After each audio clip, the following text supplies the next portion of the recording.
What's up, everyone? I am Bubbles BuzzerBeater, and this is the unofficial official BuzzerBeater YouTube channel, back again with another video. Today I wanted to try to answer a question that many of you might have had since joining BuzzerBeater, and that question is, who was the best dynasty in BuzzerBeater history? So after some deep researching, I narrowed it down to 5 teams worth mentioning in the conversation for best BuzzerBeater dynasty of all time, and we'll talk through who is the best ever in this video. So without further ado, let's get this started. So the first team in the running for best BuzzerBeater dynasty of all time is BC Toro, one of the original teams in BuzzerBeater. They started playing the very first season of BuzzerBeater, and their franchise was short-lived, only lasting 15 seasons, but they are still the only team to ever win 4 straight B3 tournaments. This happened between Season 6 and Season 9.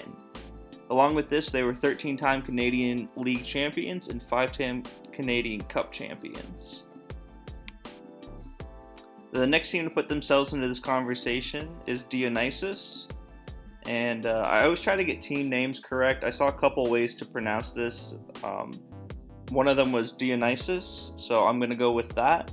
But Dionysus started their franchise in Season 6 and won back-to-back B3 championships in Season 22 and Season 23.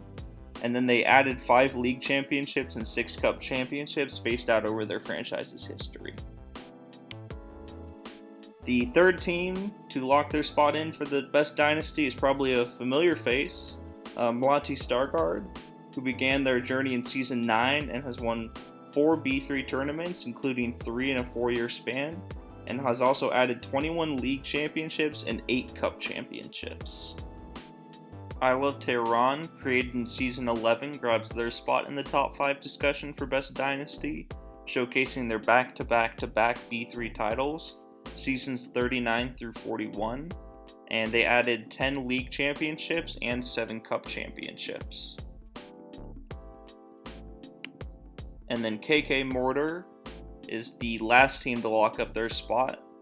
They started much later than the other franchises, beginning their time in Season 25, but they were back-to-back-to-back B3 champions as well in Seasons 30 through 32, and also added 4 league championships and 4 cup championships to their resume between Seasons 25 and 32.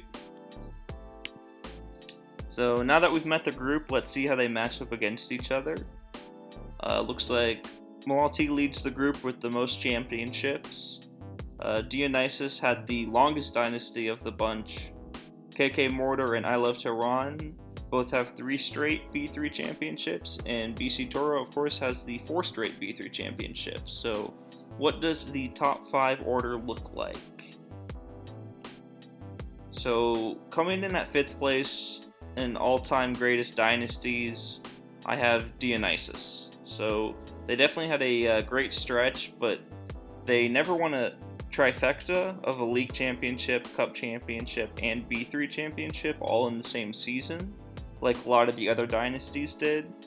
And they're also the only dynasty that had a season in their run where they didn't win league, cup, or B3, which was season 19 for them. And I think a 4th B3 championship probably would have risen them up this dynasty list, but instead they're stuck at 5th all time. Coming in at number 4 is Mortar. So Dionysus and Mortar were very close together in my eyes, but I gave the slight edge to Mortar, who had the shorter but more impressive dynasty stretch in my opinion. They won 3 straight B3 tournaments and had the trifecta in Season 32 when they won their nation's league and cup championships as well as B3. And along with this, between Seasons 30 and 32, they actually won a remarkable 137 and 17. So 137 wins and 17 losses, which is good for an 89% win percentage during those 3 seasons. So they basically manhandled their competition in that time, and haven't done much since after that, but they are very deserving of the 4th spot on this list. In 3rd place, we have the OG Dynasty, BC Toro. As I said, BC Toro is the only team to win 4 straight B3 competitions, but they were also playing very early on in BuzzerBeater when many teams were still figuring out how the game worked, and they benefited from being like the Boston Celtics in the 1960s, where they didn't have as much competition, so they strung together a lot of wins and a lot of championships, but it might not carry as much weight as teams that did it later on. Regardless, you can't argue with their resume, so they can enjoy their bronze medal. And then in a very, very difficult decision between the top two dynasties, in second place we have I Love Tehran. I Love Tehran won 3 straight B3 tournaments and had 3 straight trifecta seasons, which is pretty remarkable.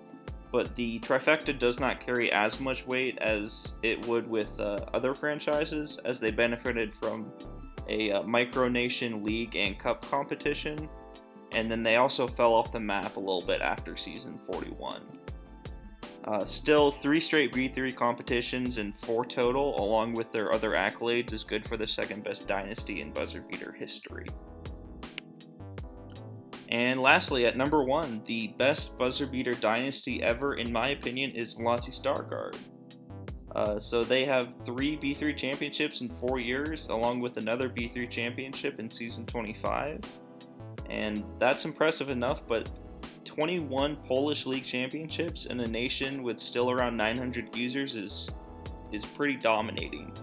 So Stargard has won every league championship in Poland since season 35. And their dynasty is doing something that no other dynasty did, and that's that they're still actively improving their resume. So right now they're ranked number 2 in the world and are actually still in the running to win B3 again this season. So I think they are the BuzzerBeater best dynasty of all time. That's going to do it for this video, guys. I hope you enjoyed it and maybe learned a couple things about the history of BuzzerBeater. Please let me know who your best BuzzerBeater dynasty is.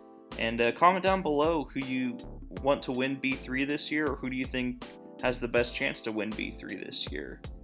Anyways, have a good one, guys, and I'll talk to you soon.